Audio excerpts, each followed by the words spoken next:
নেতৃত্ব দিচ্ছি।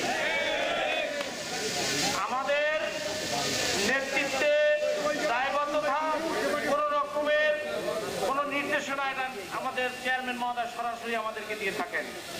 মাঝখানে কোনো ব্রিজ আমাদের মাঝে নেই। চেয়ারম্যান টু বরিশাল মহানগর বিএনপি, এইখানে আমি ফারুক ভাই, আমাদের সাথে অন্য নেতৃবৃন্দ আমরা ঢাকায় ছিলাম। ঢাকায় দফায় দফায় বৈঠক হয়েছে হাইকমান্ডের সাথে। সেখান থেকে আমরা কিছু নির্দেশনা পেয়েছি। নির্দেশনার সামান্য অংশ হলো এইটা, বরিশাল মহানগর বিএনপি ট্রেন চলা শুরু হয়েছে। ইনশাআল্লাহ এই ট্রেনে যে যথাসময় উঠতে না পারবেন তিনি আবারও পিছিয়ে পড়বেন।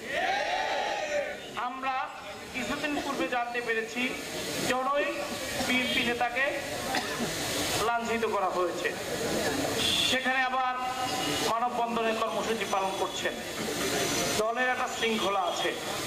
দল একটা নির্দিষ্ট গঠনতান্ত্রিকভাবে, একটা নিয়মতান্ত্রিকভাবে এটা পরিচালিত হয়ে থাকে। এই নিয়মের বহির্ভূত পরিপন্থী কোনো কাজ করলে তারা বিএনপির আইন মানলেন না, জনাব তারেক রহমানের সিদ্ধান্ত মানলেন না।